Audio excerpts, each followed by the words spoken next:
오늘 주백성교회 큐티 본문은 누가복음 10장 1절에서 20절까지의 말씀입니다. 오늘 본문의 말씀 중에서 우리가 특별히 집중적으로 살펴볼 말씀은 1절에서 5절까지, 17절에서 18절까지의 말씀입니다. 그 후에 주께서 따로 70인을 세우사 친히 가시려는 각 동네와 각 지역으로 둘씩 앞서 보내시며 이르시되 추수할 것은 많되 일꾼이 적으니 그러므로 추수하는 주인에게 청하여 추수할 일꾼을 보내주소서 하라. 갈지어다 내가 너희를 보냄이 어린 양을 이리 가운데로 보냄과 같도다. 전대나 배낭이나 신발을 가지지 말며 길에서 아무에게도 무난하지 말며 어느 집에 들어가든지 먼저 말하되 이 집이 평안할지어다 하라. 70인이 기뻐하며 돌아와 이르되 주여 주의 이름이면 귀신들도 우리에게 항복하더이다. 예수께서 이르시되 사탄이 하늘로부터 번개같이 떨어지는 것을 내가 보았노라. 오늘 본문의 말씀에서 우리가 생각해 봐야 할 주제는 우리 믿는 자들은 어떻게 사역을 해야 하는가입니다. 오늘 본문의 말씀에 보면 예수님께서 70인을 파송하는 것을 볼 수 있습니다. 오늘 본문 1절의 말씀에 보면 주께서 따로 70인을 세우사라고 하였습니다. 여기서 따로라는 말은 9장에서 12제자를 파송한 것 이외에 따로 70명의 제자들을 파송하여 복음을 전하게 하신 것을 의미합니다. 그런데 여기서 70이란 숫자는 거룩을 의미하는 수, 7에 완전을 의미하는 수, 10을 곱한 수입니다. 그러한 의미에서 볼 때 복음 전도를 위해 세움받은 70인의 제자는 모든 성도들을 상징한다고 할 수 있습니다. 그래서 우리 모든 성도들은 복음을 전하는 사명을 감당하기 위해 보내심을 받은 자들이라는 것을 다시 한번 생각해 볼 수가 있습니다.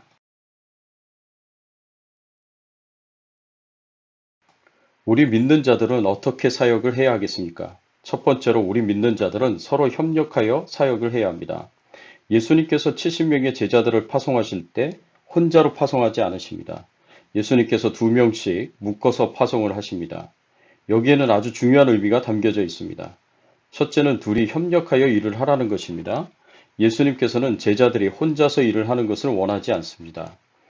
하나님 나라의 일을 할 때에 제자들이 함께 협력하여 일하기를 원하십니다. 왜냐하면 혼자서는 감당하기 힘든 일이기 때문에 그렇습니다. 혼자서 모든 일을 다 하려고 한다면 얼마든지 심각한 결과를 가져올 수 있습니다. 그래서 전도서 4장 9절에서 12절의 말씀에 보면 협력의 중요성을 하나님께서는 이렇게 가르치셨습니다. 두 사람이 한 사람보다 나음은 저희가 수고함으로 좋은 상을 얻을 것임이라. 혹시 저희가 넘어지면 하나가 그 동물을 붙들어 일으키려니와 홀로 있어 넘어지고 붙들어 일으킬 자가 없는 자에게는 화가 있으리라. 두 사람이 함께 누우면 따뜻하거니와 한 사람이면 어찌 따뜻하랴. 한 사람이면 패하겠거니와 두 사람이면 능히 당하나니 삼겹줄은 쉽게 끊어지지 아니하느니라. 또 예수님께서 두 사람을 묶어서 이렇게 파송하신 이유는 사람을 키우라는 의미입니다. 두 사람 안에는 잘하는 사람이 있으면 못하는 사람도 있을 수 있습니다. 잘하는 사람이 못하는 사람을 잘 도와서 잘할 수 있도록 사람을 키우라는 의미가 있습니다. 사도행전 13장 14장의 말씀에 보면 안디옥 교회에서 이방인을 위한 선교사를 파송할 때 바나바와 사울을 파송합니다. 그런데 항상 이름을 보면 바나바가 먼저 나왔습니다. 이것은 바나바가 1차 전도 여행 시 사울을 이끌었다는 것을 의미합니다. 그런데 1차 전도 여행 이후에는 바나바 앞에 사울의 이름이 나옵니다. 바나바가 1차 전도 여행을 하면서 사울을 잘 가르치고 또 키워서 이후에는 자신보다 더 나은 사람을 만들었다는 것입니다. 이것이 얼마나 아름다운 일이겠습니까? 혼자서 잘하는 것은 장기적인 측면에서 보았을 때 별로 도움이 안 됩니다. 결국 그 사람이 없을 경우에는 그 일을 할 수 있는 사람이 없기 때문입니다.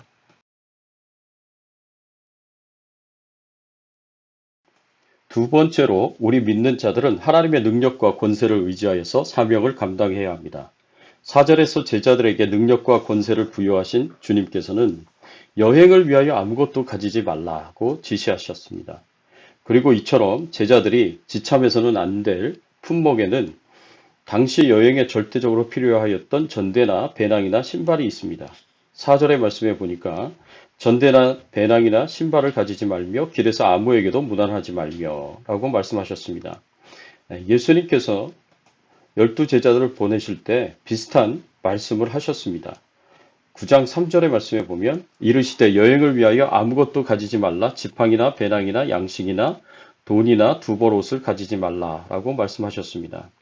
오늘의 관점에서 보면 이 말씀은 이해하기가 쉽지 않습니다. 그래서 받아들이기도 쉽지 않습니다. 왜 예수님께서 이런 말씀을 하셨을까요?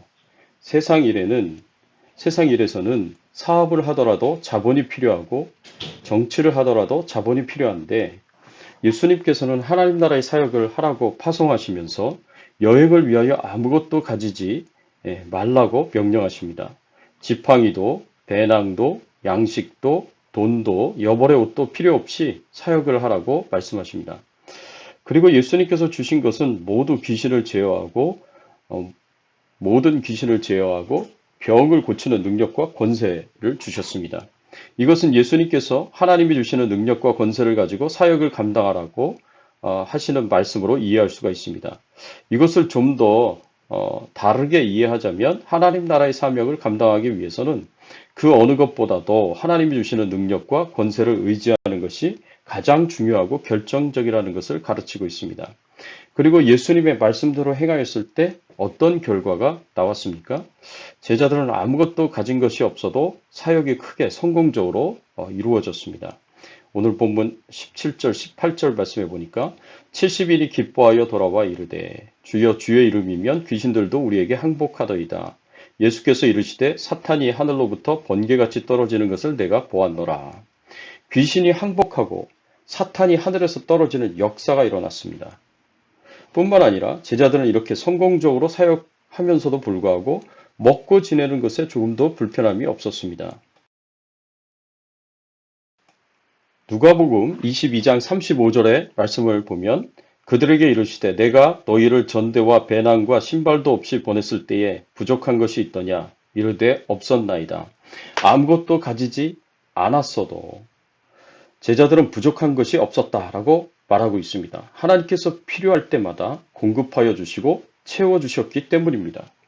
이렇게 하나님께서 공급해 주시고 채워주실 것이기에 예수님께서는 하나님에 대한 믿음을 가지고 오직 하나님이 주신 능력과 권세만 의지하여 사역하라고 하신 것입니다. 우리의 싸움은 혈과 육에 대한 것이 아니라 영적 싸움이기에 우리는 하나님의 능력과 권세를 의지하여 힘있게 사명을 감당해야 합니다. 그래서 베드로가 사도행전 3장 6절에 이렇게 말했습니다.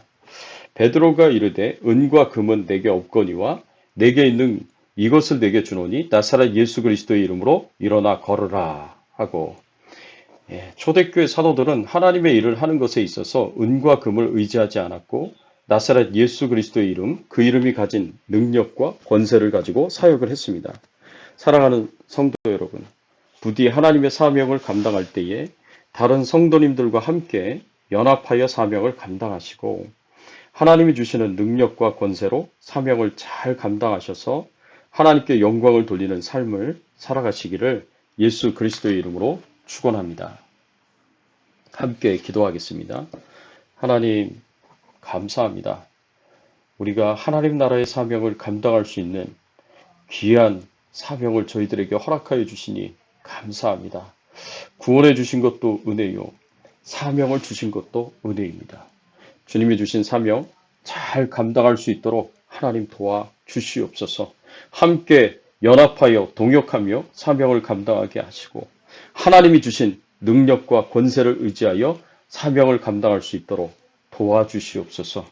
하나님 아버지여 저희들을 코로나19 바이러스로부터 안전하게 하시고 가정을 안전하게 하시고 후손들과 사역을 안전하게 하여 주시옵시고 생업의 현장에서 안전하게 하여 주시옵소서. 이 힘들고 어려운 때에 필요한 모든 것을 채워주시고 공급해 주시기를 간절히 바라옵고 소원하오며 예수 그리스도의 이름으로 기도드리옵나이다. 아멘.